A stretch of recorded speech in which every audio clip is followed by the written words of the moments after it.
పెద్ది ఈ సినిమాకి ఒక ఫస్ట్ గ్లిమ్స్ ఇచ్చారు. ఈ గ్లిమ్స్ చూసిన తర్వాత ఫ్యాన్స్కి ఇది ఒక మాస్ సినిమా కావచ్చు, కానీ సుకుమార్ రైటింగ్ నేపథ్యం ఉన్నటువంటి సినిమాలో ఫిలసాఫికల్ టచ్ కూడా ఉంది, ఒక సైకలాజికల్ పర్స్పెక్టివ్ ఉంది, ఒక మోటివేషనల్ పర్స్పెక్టివ్ ఉంది. నేను ఒక్కడనే అనే సినిమాలో సుకుమార్ ఒక క్లాసీ స్టైల్లో ఒక ఫిలసాఫికల్ టచ్ ఇస్తే, ఈ సినిమాలో ఒక మాసీ స్టైల్లో ఫిలసాఫికల్ టచ్ ఇచ్చినట్టుగా కనపడుతుంది. ఏ రకంగా ఇది మాస్ అప్పీల్ అని అంటున్నాం అంటే, ఆ హీరో చెప్పినటువంటి డైలాగులు, ఒకే పని చేసేయడానికి, ఒకేలా బతికేయడానికి ఇంత పెద్ద బతుకు అవసరమా? ఏదున్నా ఈ నేల మీద ఉన్నప్పుడే చేసేయాలి, పుడతావా ఏంటి మళ్ళీ అని ఒక ఇచ్చినటువంటి డైలాగ్ ఏదైతే ఉందో జనాలకి గూస్ బంప్ తీసుకొచ్చింది. అందుకే 2 గంటల్లో ఈ గ్లిమ్స్ అనేది ఒక ట్రెండింగ్లోకి వెళ్ళిపోయింది. అండ్ హైయెస్ట్ వ్యూడ్ ట్రెండింగ్ ఈ మధ్యకాలంలో. సో అయితే మరి ఈ డైలాగుల నేపథ్యంలో సోరెన్ కిర్కేగాడ్ చెప్పినటువంటి ఎగ్జిస్టెన్షియల్ ఫిలాసఫీ అస్తిత్వవాదాన్ని పోలి ఉన్నట్టుగా కనపడుతుంది. అంటే ఈ ఎగ్జిస్టెన్షియల్ ఫిలాసఫీ అస్తిత్వవాదము అంటే ఏంటి? ఈ సోరెన్ చెప్పినటువంటి కాన్సెప్ట్లో ఏంటి అని అంటే, ఇప్పుడు ఎగ్జిస్టెన్షియలిజం అంటే రేపు ఏం జరగబోతుందో మనకి తెలియదు, కాబట్టి ఈ క్షణమే నీకు ముఖ్యం, ఈ క్షణంలో జీవించాలి. మళ్ళీ పుట్టే అవకాశం లేదు, రేపు ఎలాగో చనిపోతావు, కానీ మళ్ళీ పుట్టే అవకాశం ఉందో లేదో కూడా మనకి తెలియదు. కాబట్టి ఉన్నంతసేపు ఎలా ఉంటాం అనేది ఇంపార్టెంట్. ఈ ప్రాసెస్లో మనం తీసుకునే నిర్ణయాలు పరిస్థితులను బట్టి ఉంటాయి. కొట్టే ప్రతి షాటు పడే బాల్ని బట్టి ఉంటుంది, కొట్టాల్సిన రన్స్ని బట్టి డిసైడ్ అవ్వాలి తప్ప, ఆ బౌలర్ ఎవరన్నా అనుకుంటాడేమో మనం కొడితే ఆ క్యాచ్ అయిపోతే ఎలాగా, ఇలాంటి సైడ్ ఆలోచనలు చేయకూడదు. ఒక చేద్దాము అనుకున్నప్పుడు చేసేయాలి. ధైర్యాన్ని గుండె నిండా నింపుకోవాలి. ఇప్పుడు ఈ షాట్లో ఒక క్రికెట్ షాట్, ఇప్పుడు దాకా ధోని కూడా అలాంటి షాట్ కొట్టలేదు. అంటే జనరల్గా ఇది జరగదు, క్రికెట్ బుక్స్లో ఎక్కడా కూడా ఇలాంటి షాట్లు ఉండవు. ముందుగా ఫ్రంట్ పుట్ వచ్చి, ఆ తర్వాత ఆ బాల్ని కొట్టడానికి ఒక సెకండ్ ముందు ఆ బ్యాట్కి సంబంధించినటువంటి హ్యాండిల్ని భూమి మీద కొట్టి, నేల మీద కొట్టి అప్పుడు షాట్ కొడతాడు చూడండి.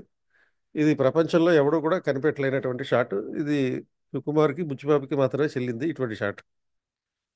అలాగే ఈ కాన్సెప్ట్లో ఒకే పని చేసేయడానికి, ఒకేలా బతికేయడానికి అనే ఒక స్టేట్మెంట్ ఏదైతే ఉందో, ఆల్బర్ట్ క్యామస్ అనే ఒక ఫిలాసఫర్ చెప్పినట్టుగా జీవితం సాదాసీదాగా బతకొద్దు అని.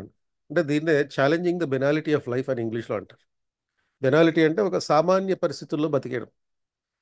పొద్దున్నే 10ంటికి ఆఫీస్కి వెళ్ళడం, సాయంత్రం 5ంటికి రావడం, 5 నుంచి 8 వరకు ఆ వార్తలు చూడడం, టీవీ 9లో ఆ వార్తల్లో భాగంగా ఆడు కొట్లాట కూడా పెడతాడు, వీళ్ళేమో ఆ కొట్లాటల్లో పాల్గొనడం, మనం అవి చూస్తూ ఎంజాయ్ చేయడం, అది అయిపోయాక భోజనం చేసి పడుకోవడం, మళ్ళీ రేపు పొద్దున్నే ఇంటికి వెళ్ళడం, ఆఫీస్కి వెళ్ళడం.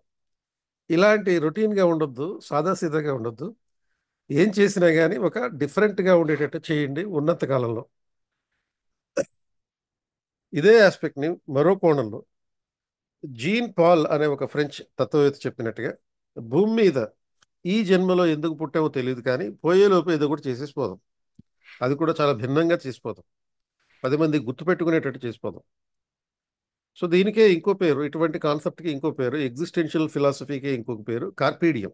జనరల్గా మనం కార్పీడియం అనే పదం ఎక్కడ చూస్తామంటే, ఈ సిబిఐటి వాళ్ళు యాన్యువల్ డే పెట్టుకుంటారు, ఆ ఫెస్ట్ పెట్టుకుంటారు చూడండి, ఒక 3 days ఫెస్ట్.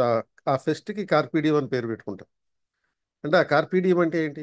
ఈ క్షణాన్ని అందిపుచ్చుకో, వర్తమానాన్ని పూర్తిగా ఉపయోగించుకో, ఇప్పుడు ఏదైతే చేస్తున్నావో దాని గురించి ఆలోచించు, వేరే దాని గురించి ఆలోచించుకో, ఇప్పుడు ఎంజాయ్ చేయి. రేపు కాలేజ్ అయిపోయి బయటికి వెళ్ళిన తర్వాత అసలు ప్రాబ్లమ్స్ అయి ఉంటాయి, అవి తర్వాత పెట్టాయి. ఆ ప్రాబ్లమ్స్ గురించి మాత్రం ఇప్పుడు ఆలోచించుకో. ఈ ఫెస్ట్లో, ఈ క్షణంలో నువ్వు ఎంజాయ్ చేయి, నువ్వు చేసే పనిని ఎంజాయ్ చేయి, అత్యుత్తమంగా చేసే ప్రయత్నం చేయి, గరిష్టంగా చేసే ప్రయత్నం చేయి. చావు తప్పదు, చచ్చేలోపు జీవితానికి సరిపడా జీవించేయాలి. అది ఎలా ఉండాలంటే మ్యాక్సిమం ఉండాలి. క్రికెట్లో మ్యాక్సిమం అంటే సిక్సర్, ఆ సిక్సర్ కొట్టేటట్టుగా ఉండాలి. లైఫ్లో జీవిత పరమార్థాన్ని తెలుసుకోవాలి, బాధ్యతగానూ ఉండాలి. నువ్వు వెళ్ళే దారిలో ఎన్నో ఆటంకాలు వస్తాయి, వాటిని దాటుకుంటూ కాదు, వాటి మీద నుండి దూక్కుంటూ వెళ్ళిపోవాలి అనేటటువంటి పర్స్పెక్టివ్ దీంట్లో కనపడుతుంది. కొడితే బంతి బయటికి వెళ్ళిపోవాలి, వెళ్ళాక పండుగ చేసుకోవడం మాత్రం మర్చిపోకూడదు. అంటే బంతి కొట్టడం అనే బాధ్యత. అది సిక్స్ కొట్టేశారు, ఫీల్డర్లు బౌలర్లు ఆ బంతిని ఎత్తుక్కుంటే వెళ్తారు. వెళ్ళిన తర్వాత వాళ్ళని చూస్తూ నువ్వు ఎంజాయ్ చేస్తూ నీ పండుగ నువ్వు చేసుకోవాలి. అంటే you have to enjoy the life seriously. You have to do the job seriously. నువ్వు చేసే పని సీరియస్గా చెయ్యి. ఎంజాయ్ చేసేటప్పుడు అదే సీరియస్నెస్ తోటి చెయ్యి. గీతా సారాంశం కూడా ఇదే కదా. మనకు తెలియందే ఉంది.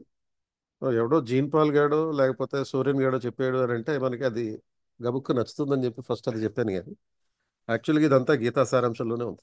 మరో ఫన్ ఫ్యాక్ట్ ఏంటంటే గీతాంజలి అనే సినిమాలో ఈ హీరోయిన్ కూడా ఇటువంటి ఒపీనియనే కలిగి ఉంటుంది. ఆ అమ్మాయికి ఏదో క్యాన్సర్ ఏదో వ్యాధి ఉంటుంది. చచ్చిపోతాననే విషయం తెలుసు. కానీ మ్యాక్సిమం ఎంజాయ్ చేస్తుంది జీవితాన్ని. ఒకానొక సందర్భంలో హీరోతో అంటుంది. హీరో కూడా ఇటువంటి ఏదో వ్యాధితోటి బాధపడుతూ ఉంటాడు. చచ్చిపోయే పరిస్థితిలో ఉంటాడు. అతనికి చెప్తుంది అనమాట. ఏమని చెప్తుంది? నువ్వు చచ్చిపోతావు, నేను చచ్చిపోతాను. రైల్వే స్టేషన్ మాస్టర్ చచ్చిపోతాడు. వీళ్ళ చెల్లి ఉంటుంది. ఆ అమ్మాయి చచ్చిపోతుంది. ప్రతి ఒక్కళ్ళు చచ్చిపోయే వాళ్ళే. కాకపోతే చచ్చిపోతావు అని చెప్పి బాధపడుతూ కూర్చునే కన్నా ఈ క్షణాన్ని ఎంజాయ్ చేయడంలో తప్పలేదు. ఈ క్షణాన్ని ఎంజాయ్ చేద్దాం. ఎప్పుడొచ్చే చావుని గురించి ఇప్పటి నుంచి ఇప్పుడే భయపడుకుంటూ కూర్చుంటే, బాధపడుకుంటూ కూర్చుంటే కుదిరే పని కాదు. మళ్ళీ పుడతామో లేదో కూడా తెలియదు. కాబట్టి ప్రస్తుతాన్ని ఎంజాయ్ చేద్దాం. చేసే పనిలో ఎంజాయ్ చేసే ప్రాసెస్లో ఒక బాధ్యతాయుతంగా ఉందాం. ఆ బాధ్యతాయుతమైనటువంటి పరిస్థితుల్లో ఈ రకంగా పెద్దిగాడు చెప్పినట్టుగా ఒకే పని చేసే నీకే ఈ ఒకేలాగా బతికే నాకు ఇంత పెద్ద బతుక ఏదున్నా ఈ నేల మీద ఉన్నప్పుడే చేసేయాలి. పుడతావా ఏంటి మళ్ళీ? ఈ ఫిలసాఫికల్ టచ్ తోటి మనం కనుక వెళ్తే జీవితంలో హైయెస్ట్ సక్సెస్ సాధిస్తాం. అలాగే సక్సెస్ సాధించి దాన్ని ఎంజాయ్ కూడా చేస్తాం.